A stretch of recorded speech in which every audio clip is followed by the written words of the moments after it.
Hello everyone. Today in this session we will be looking at phishing simulation. But before we went into that actual phishing simulation, let us also clear our concepts of what a phishing simulation is. Phishing is a subset of social engineering, and then in this social engineering, we do have technical things as well as non-technical things.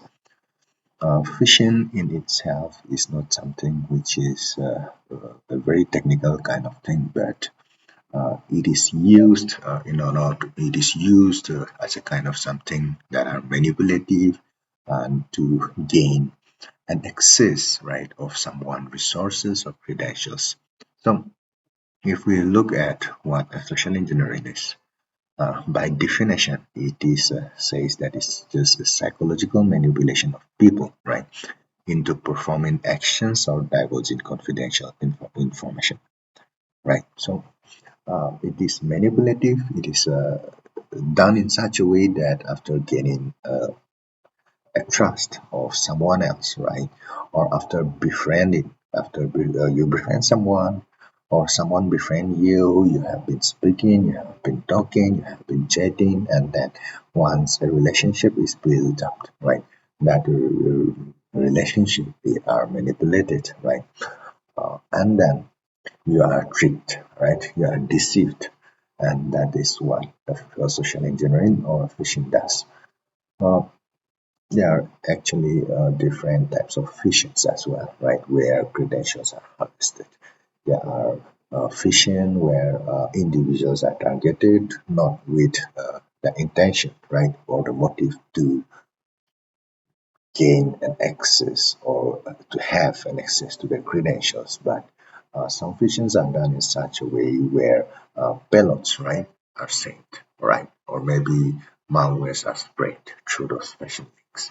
So we will have a short session today on how credentials can be harvested, right, by creating efficient links, and then how, right, your sensitive data can be stolen from you, right?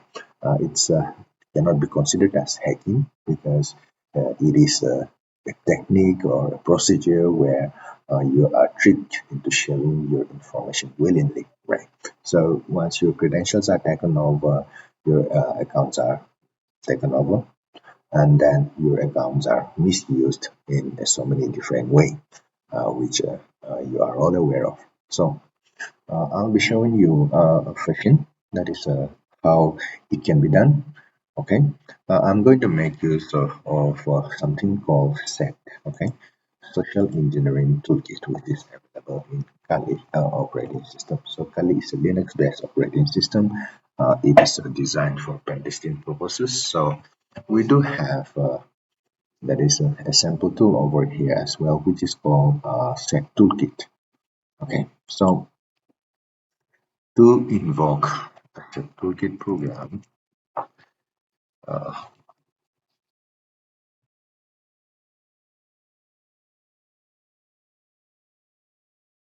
to invoke a set toolkit program, we just need to write set toolkit, press on enter, and then it will bring up, right, this program called set. Okay, uh, in short, it is set. It is called Social Engineering Toolkit, created and designed by David Kennedy. Okay, we do have an different options to create different phishing tricks over here. Uh, what we will be interested is the social engineering attack, right? So in order to make it clear over here, you can simply type one, okay, and then press on enter. In that manner, an option one or a menu one will be selected, right? Once a set or social engineering toolkit have been selected, uh, it also presents different types of phishing attacks which can be performed within that set toolkit, right? So we do have an option for phishing attacks. We have website attack vectors, we have infectious media generators, create payload, and then listeners, okay, mass mailer attacks and whatnot. So different types of payload, different types of techniques. What we will be interested in is we will be having a look at this today. We will be simulating web attack vectors where credentials are actually stolen. Okay, so in order to choose this, we simply press 2 and then you press on enter and then you have another menu over here. So after choosing that web attack vectors, we do have been presented with a different menu. Uh, we'll just go straight into it without wasting much of our time, right? We are interested in credential harvesting, that is collecting username and password. So see once again, press on enter and then we do have website templates, we do have site cloners, and then custom imports. Okay, so you can import your custom phishing site. You can also provide a URL and then clone that page and create a phishing site out of it. You can also make use of web templates which are available uh, with the setcode toolkit. Okay, the list is not very exhaustive over here. We do have few templates here, but let's look at some of them. So I am going to make use of web templates here. I will choose one. I will press on enter, and then this is my that is a IP address for the post back in harvester tab name. And this is nothing but my IP address. Okay, so what actually this set toolkit is trying to set up is it is trying to set up, right? It is trying to set up a template, and in that template is going to be a phishing link. I mean the phishing page. Or data will be collected through that phishing page, but there should be a server where those harvested credentials need to be passed to. So the collected The collected credentials will be passed to this IP address. Okay, you can also set up some different IP addresses, set up a listener over there, and then collect it from different server as well, from different IP as well. So, setup that is the fake website setup in one server, right? Collection or a collection point in a different server that can also be done, right? But for this section, let's try to collect it in our own, that is attacker's machine. Okay, so by default it is been set, that is my IP address has been set. I'm just going to make it empty. Okay, and then when we enter, we are presented with a few of the templates over here. Okay, so we do have a Google template, we do have Twitter template. So let's go with the Google template first, right? So if you are going to use Google again, you just press 2 and then you press on.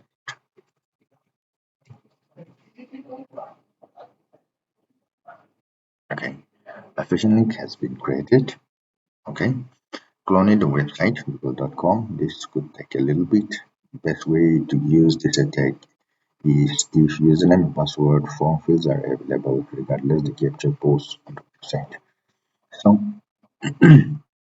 information will be displayed to you as it arrives below, which means that we have set up, right? We have set up uh, the phishing page. It is waiting for someone else to enter their credentials. So let me quickly open the web browser here and then type that default IP address. Okay, it was 10.0.2.15, I guess, right? Right. So if we look over here once again, right, I will try to and then show you my IP address.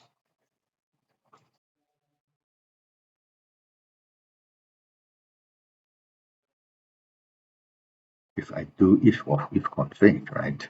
Uh, in Linux way of showing your own checking your own IP addresses.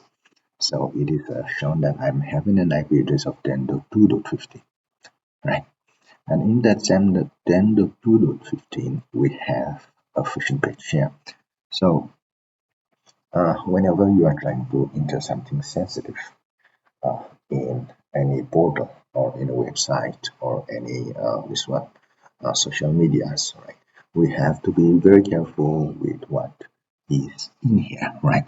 This is actually an address, so you check on whether you are in the actual address where you are supposed to provide your username and password. Okay, this is not google.com as you can see over here, but still then we have a Google sign-in page which has been set up, right, in order to harvest credentials. So as I enter the credentials over here, and as I press on, let's say, blah blah blah blah, 1 2 3 4 5 6 7 8 9. Okay. As I enter my username and password over here, whatever is being entered over here, and as I click on these resources, right, information are going to be posted in attackers harvesting server, that is collection server. Okay, so let's click on this, right, and sign in, right. See what happens over here, right. We do enter the credentials and then we click on sign in. It did not let me sign in, but instead I was directed to this page called google.com. Had my username and password been wrong, that page should have complained that either my username and password were incorrect and should not have allowed me to log in, right? That didn't happen, right? It did not complain about anything, but again, it did not allow me to log in, right? So these are something which needs uh, our attention, right? We should be triggered, right? Whenever you go there in any website, you provide your username and password. It did not complain about saying that your username and password are incorrect or maybe, yeah, but it did not at the same time allow you to log in, right? It did not pass you through. Then it's an indication that you have been entering wrong information. I mean, information in the wrong site. Okay, so if you experience this, quickly go through those pages, that is genuine pages, and then change or reset your password immediately, or else your password and then username will be in someone else's hand, right? I'll open up my this one. I open up my terminal, and then you can see over here, right? An email being collected, a password being collected here. So what more do we need if we have the username and then the password, right? If an account has been protected with some kind of two-factor authentication, collecting username and password is not enough, but just in case someone has not enabled two-factor authentication or multi-factor authentication, right? Then this is a piece of information good enough for you to take control of someone else's account. So it will keep on this one, right? It will keep on running like this. You go over there and then you go 10.2,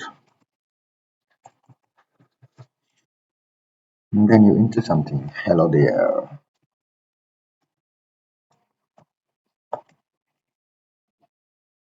Yahoo.com, and then password say abc at the rate 123, and then you click on sign in, right? You have been redirected once again. Again, those credentials that have been entered are being captured and been sent to a fisher. Okay, so this is how a phishing works. You are freely giving away your username and password. Majority of sites nowadays make use of password policies, implement password policies, so it's not that very easy to compromise a username, or yeah, a username by method of brute forcing attack kind of things. So in most of the cases, if your account has been taken over, it is very likely that you have freely given away your username and password to someone else in this kind of phishing pages. So uh, I'll be showing you guys only this much for this video. Um, in our next video, we'll also have a look at how efficient site can be created using a site clone. Thank you.